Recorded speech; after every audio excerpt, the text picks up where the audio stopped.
Hello everyone. I hope आपने last 2 videos में cell के बारे में थोड़ा इन्फॉर्मेशन गेन करी होगी।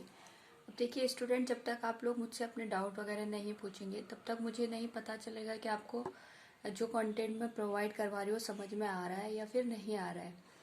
आप ज़्यादा से ज़्यादा आप कमेंट बॉक्स में मुझे अपने डाउट वगैरह पूछ सकते हैं, ठीक है, ताकि हम क्या कर पाए, थोड़ा आपको इंटरेक्टिव वे में थोड़ा आपको यहाँ पे कंटेंट प्रोवाइड करवा पाए। तो लास्ट क्लास में मैंने आपको प्लांट सेल, एनिमल सेल के बारे में डिस्कस करवाया था। अब देखिए यहाँ पे ये हो गया आपके पास, ये मैंने आपको 2 स्ट्रक्चर आपको अच्छे से ध्यान रखना है, ठीक है। ये हो गया आपका एनिमल सेल और ये हो गया आपका प्लांट सेल। थोड़ा सा डिफरेंस होता है दोनों के स्ट्रक्चर में, बट मोस्ट ऑफ जो इसके पार्ट्स होते हैं वो सेम होते हैं। जहाँ पे जो भी डिफरेंस आएगा मैं आपको बताती जाऊंगी। वहां से जहाँ पे डिफरेंस बनता है आपके पास दोनों में, वहां पे आपके पास बहुत सारे क्वेश्चन पूछे जाते हैं, ठीक है।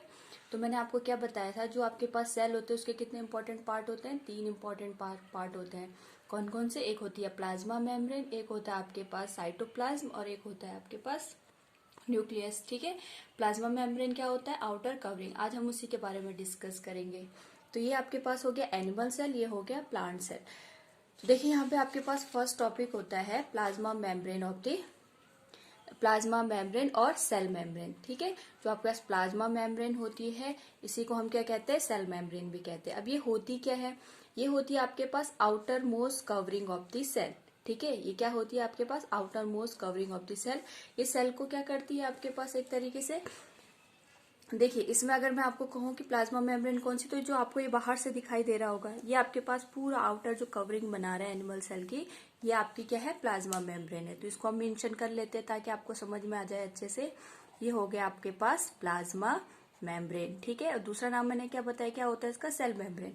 अब देखिए ये यहाँ पे भी आपको आउटर कवरिंग दिखाई दे रही होगी ये वाली, लेकिन ये आपकी प्लाज्मा मेम्ब्रेन नहीं है।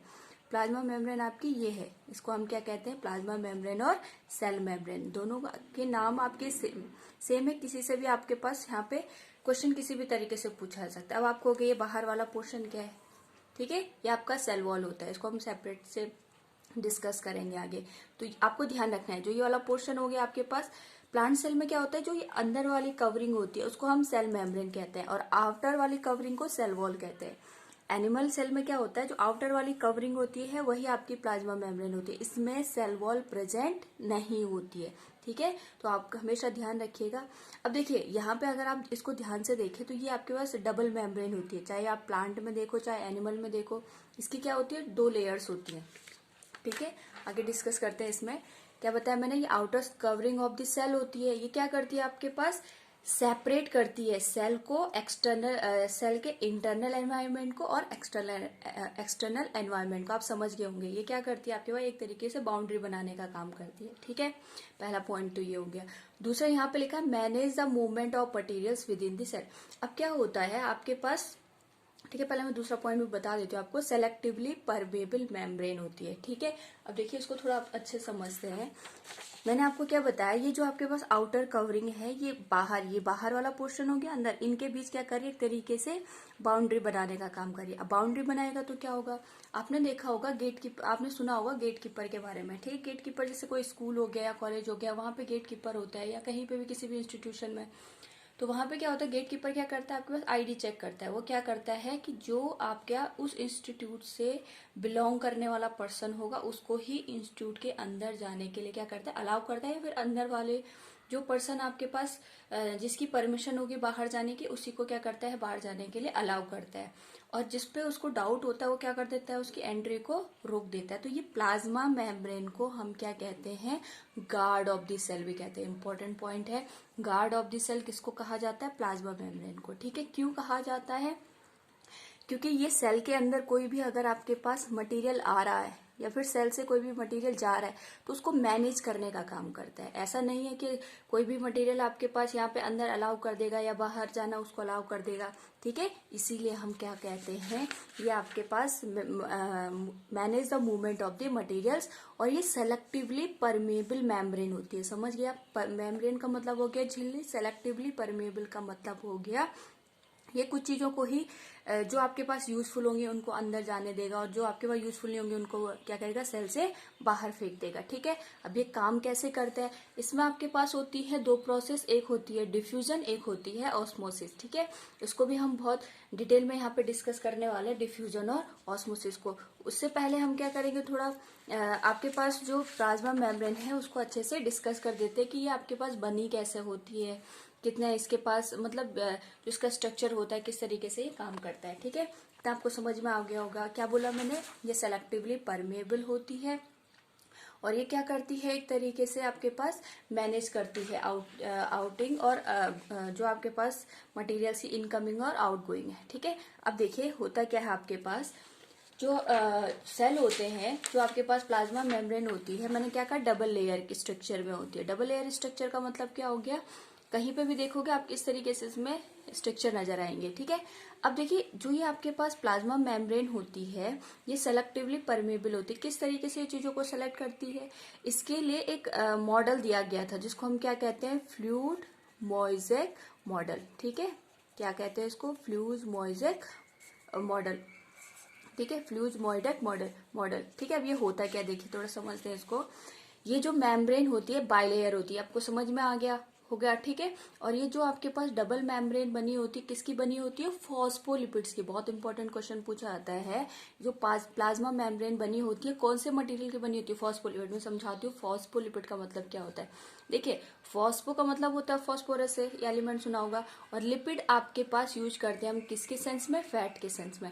यानी फैट और जो आपके फॉस्फोरस होते हैं वो मिलके किसका आपका फॉर्मेशन करते हैं, प्लाज्मा मेम्ब्रेन का। ठीक है, अब देखिए दिखती कैसे, इस तरीके का स्ट्रक्चर दिखाई देता है आपके पास। ठीक है, ये हो गया आपके पास बाई लेयर, एक लेयर ये हो गई, दूसरी लेयर ये हो गया। अब ये बनाया क्या है, इस तरीके से स्ट्रक्चर दिखते हैं आपको। ठीक है, आपके पास समझ लीजिए, ये आपके पास यहाँ पे दोनों साइड, दोनों रो में क्या होंगे, आपके पास कनेक्टेड होंगे। ठीक है, अब आप देखिए यहाँ पे आपको एक पोर्शन तो हेड जैसा, ये वाला पोर्शन जो, इसे हम कहते हैं हेड, और जो आपके पास नीचे इसकी लेग्स टाइप की दिखाई दे रही, इनको हम क्या कहते हैं, टेल कहते हैं। देखिए यहाँ पे क्या लिखा है मैंने, कि ये आपके पास हो गया हेड वाला पोर्शन, और ये हो गया आपके पास लेग वाला पोर्शन। तो जो ये हेड वाला पोर्शन होता है, ये आपके पास फॉस्फोलिपिड है, जो ये पूरा पोर्शन ये फॉस्फोलिपिड का हो गया। ठीक है, अब जो ये इसकी, ये आपको ये इसकी मुंडी जैसे दिखाई दे रही होगी, इसे हम क्या कहते हैं, यहाँ पे पोलर पोर्शन होता है, ये आपका हाइड्रोफिलिक होता है। हाइड्रो का मतलब होता है वाटर, और फिलिक का मतलब होता है लविंग, यानी ये वाटर को इजीली अपनी साइड अट्रैक्ट कर लेता है। ठीक है, और ये जो आपके पास इसके लेग वाला पोर्शन होता है, इसको हम क्या कहते हैं, नॉन पोलर, ये होता है आपका हाइड्रोफोबिक। फिर हाइड्रो का मतलब हो गया वाटर, फोबिक का मतलब हो गया डर, यानी ये पानी से दूर रहेगा। तो ये अरेंज किस तरीके से होते हैं, इस तरीके से। देखिए ये आपके पास कुछ इस तरीके से दोनों, एक साइड इधर लेयर बन गए, एक साइड इधर लेयर बन गए। अब आप सोच रहे होंगे ये बीच में क्या है इतना सा। ठीक है, ये आपके प्रोटीन है।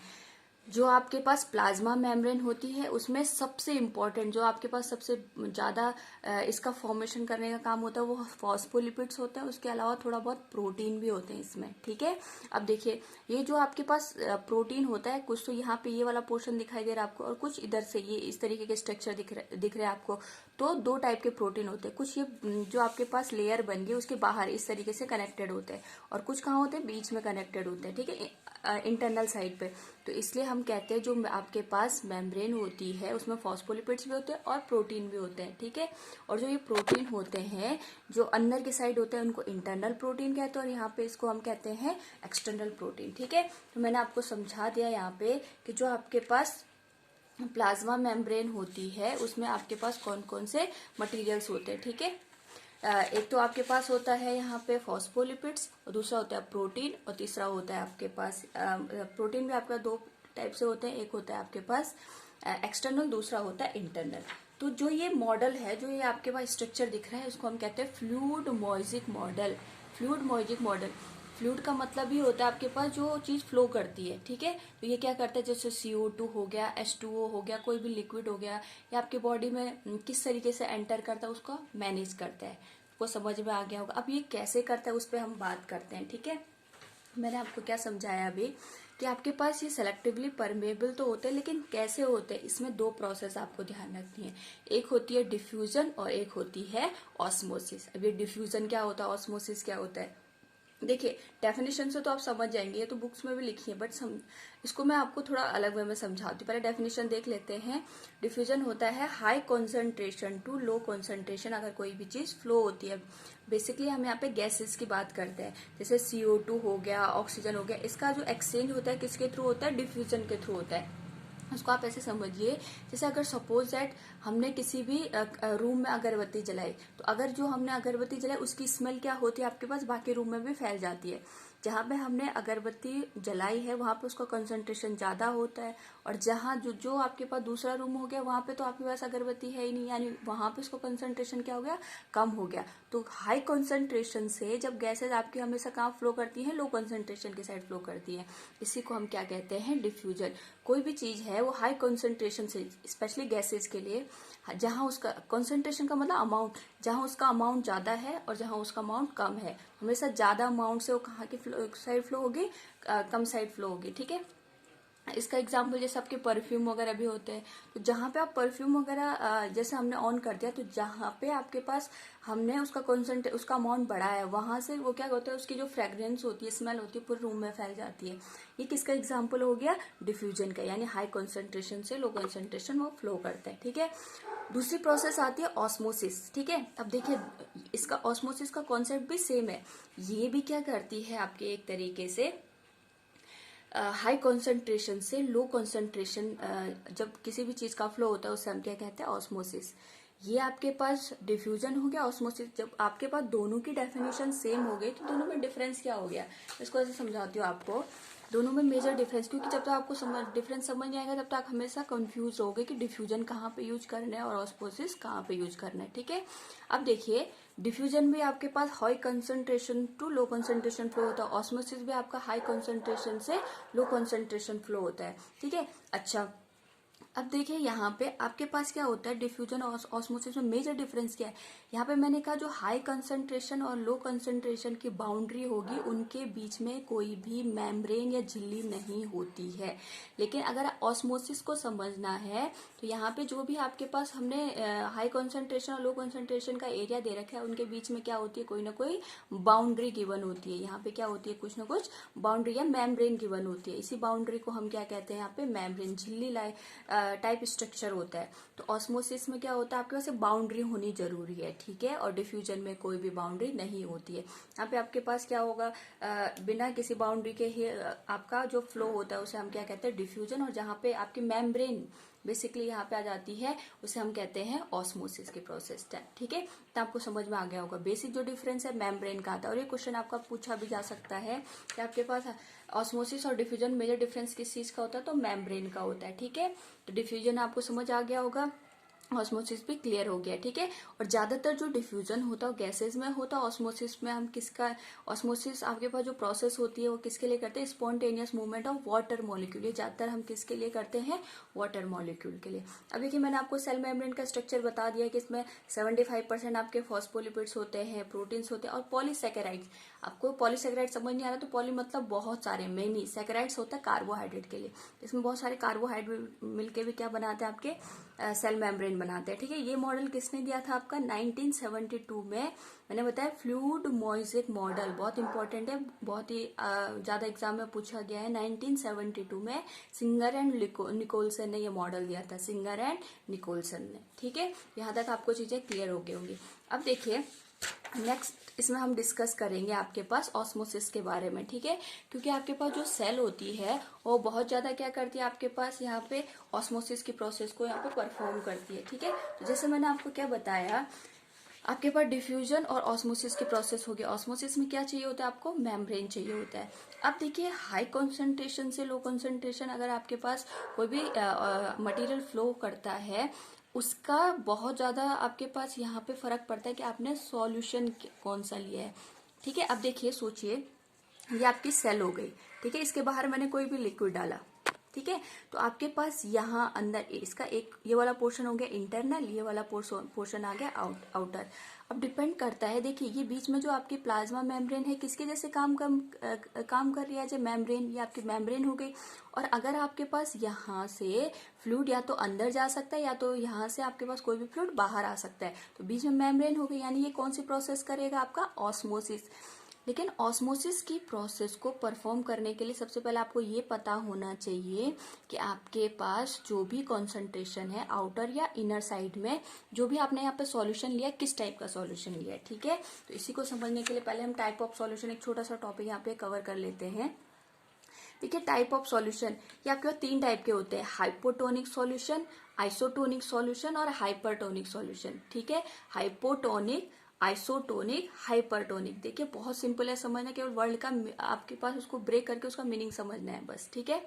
हाइपोटोनिक, आइसोटोनिक और हाइपरटोनिक सॉल्यूशन, ठीक है। सबसे पहले मैं आपको आइसोटोनिक समझाती हूँ क्योंकि आपके पास क्या हो गया, इजीली समझ में आ जाएगा यहाँ से। देखिए आइसोटोनिक, आइसो का मतलब होता है एक जैसा, ठीक है, टोनिक। अच्छा आपको सॉल्यूशन का अगर मैं थोड़ा सा यहाँ पे आइडिया दूं तो सॉल्यूशन आपके पास बनता कैसे ये पता होगा आपके पास। जैसे आपके पास वाटर है, वाटर में हमने क्या डाल दिया, चीनी डाल दिया, ठीक है। तो ये आपके पास क्या हो गया, सॉल्यूशन बन गया। अब हम जिस चीज को मिला दे, शुगर मैंने यहाँ पे मिलाया, चीनी मिला दी, उसको हम क्या कहते हैं, सॉल्यूट, ठीक है। और जिस चीज में मिलाते हैं उसको हम क्या कहते हैं, सॉल्वेंट। मिला के क्या बनता है आपके पास, सॉल्यूशन, ये आपको पता होगा, ठीक है। जिस चीज, जैसे हमने शुगर लिया, शुगर को हमने इसमें बाहर से डालो तो ये हो गया सॉल्यूट, और जिसमें ये चीज घुलती है यानी जो लिक्विड मटेरियल होता है उसको हम क्या कहते हैं यहाँ पे, सॉल्वेंट, ठीक है। ये बात समझ में आ गई होगी आपको। तो आपने क्या देखना है यहाँ पे, आइसोटोनिक सॉल्यूशन में ये आपके पास अपोजिट सेल है, ठीक है। ये आपके पास क्या हो गया, यहाँ पे सेल होगी, ये सेल की बाउंड्री हो गई, और यहाँ पे आपने सॉल्यूशन डाला हुआ है कोई सा भी, ठीक है, ये आपका सॉल्यूशन डाला हुआ है। अगर यहाँ पे इनर साइड पे और आउटर साइड पे दोनों जगह मटेरियल का कॉन्सेंट्रेशन सेम होता है, तो क्या आपको लगता है कि यहाँ से आउटर साइड में या फिर आउटर से इनर साइड में कोई भी आपके पास ट्रांसफर होगा, बिल्कुल नहीं होगा। क्यों, क्योंकि दोनों जगह कॉन्सेंट्रेशन क्या हो गई, सेम हो गई। तो जब आपके पास जिस टाइप के सॉल्यूशन में इनर साइड और आउटर साइड आपके पास क्या होता है, कोई भी कॉन्सेंट्रेशन मटेरियल का आपके पास कम या ज्यादा नहीं होता, दोनों जगह दोनों का अमाउंट क्या होगा या दोनों की कॉन्सेंट्रेशन क्या होगी, सेम होगी। इस टाइप के सॉल्यूशन को हम क्या कहते हैं, आइसोटोनिक। जैसे सिंपल वाटर होता है आपके पास, हम बॉडी में क्या करते हैं, वाटर को इनटेक करते हैं, ठीक है। तो ऐसा नहीं होता कि आपके सेल के अंदर का जो वाटर है वो कम हो जाता है, बाहर उसकी कॉन्सेंट्रेशन ज्यादा होती है, ठीक है। तो इस टाइप का जो सिंपल वाटर होता है आपके पास, उसे हम कौन सा सॉल्यूशन कहते हैं, आइसोटोनिक सॉल्यूशन, ठीक है। नेक्स्ट आपके पास आता है यहाँ पे हाइपर और हाइपो। देखिए वर्ल्ड से ही आपको समझना है, ठीक है। आइसो समझ के एक जैसा सॉल्यूशन, इसमें क्या होगा, जो सराउंडिंग की कॉन्सेंट्रेशन होगी बराबर होती है सेल के अंदर जो भी मटेरियल है उनकी कॉन्सेंट्रेशन के बराबर, ठीक है। नेक्स्ट होता है हाइपो। अब देखो हाइपो और हाइपर, हाइपर आपने सुना होगा बहुत ज्यादा हाइपर हो गया, इसका मतलब होता है एक्सेस अमाउंट से, और हाइपो का मतलब होता है कम, ठीक है, लोअर। तो हाइपोटोनिक सॉल्यूशन का मतलब क्या होता है, हाइपो का मतलब होता है इसमें जो सेल के अंदर का कॉन्सेंट्रेशन होता है वो कम होता है, और सराउंडिंग का जो मटेरियल है उसका कॉन्सेंट्रेशन क्या हो जाता है, ज्यादा हो जाता है, ठीक है। इसको, इस टाइप के सॉल्यूशन को हम क्या कहते हैं, हाइपोटोनिक सॉल्यूशन, ठीक है। ये समझ में आ गया होगा आपको। हाइपोटोनिक मैंने क्या बताया आपके पास, कि जहाँ पे सराउंडिंग का जो आपके पास मीडियम है उसमें जो फ्लूइड है उसका कंसंट्रेशन कम है और सेल के अंदर कंसंट्रेशन क्या है, ज्यादा है, ठीक है। नेक्स्ट आता है आपके पास हाइपरटोनिक सॉल्यूशन, इसका जस्ट अपोजिट। पहले आप आइसोटोनिक समझ के, हाइपो में क्या होता है, जो सराउंडिंग का सेल के अंदर, आप सेल को बस मेन कंसर्न में रखिए, ठीक है। सेल के अंदर का कॉन्सेंट्रेशन कम हो जाता है और सराउंडिंग का बढ़ जाता है। और हाइपरटोनिक इसका जस्ट अपोजिट हो जाएगा। बताइए क्या हो जाएगा, सेल के अंदर का कॉन्सेंट्रेशन हाइपर, ज्यादा हो जाएगा, और जो मीडियम का कॉन्सेंट्रेशन है वो आपका क्या हो जाएगा, कम हो जाएगा, ठीक है। इतनी बात आपको समझ में आ गई होगी। आइसोटोनिक, हाइपरटोनिक और हाइपोटोनिक, इसको हम एग्जाम्पल के थ्रू भी समझ सकते हैं, ठीक है। और इसी प्रोसेस के थ्रू आपका ऑस्मोसिस अकर होता है। देखिए आप क्या कीजिए, जो आपने किशमिश देखे होंगे, ठीक है, हम क्या करते हैं, रात को उनको वाटर में डिप करके रख देते हैं और सुबह तक देखते हैं उनका साइज क्या हो जाता है, फूल जाता है। तो ये कैसे हो पाता है, जैसे आपके पास किशमिश है, किशमिश आपने, या उनको रेजिन कहते हैं, ठीक है, सिंपल लैंग्वेज में समझा रही हूँ।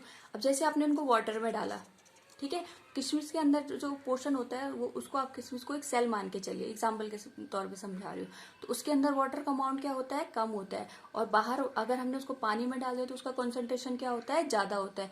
तो देखिए क्या होगा, जो आपके पास यहाँ से इसके अंदर वाटर का कॉन्सेंट्रेशन कम हो गया, सराउंडिंग में आपके पास वाटर का कॉन्सेंट्रेशन ज्यादा हो गया। तो आप मेरे को बताइए, आइसोटोनिक हो गया, हाइपोटोनिक हो गया या हाइपरटोनिक सॉल्यूशन हो गया। ऑब्वियस सी बात है, बाहर का जो सेल के अंदर का जो वाटर का कंटेंट है वो कम है, ये हाइपोटोनिक सॉल्यूशन हो गया।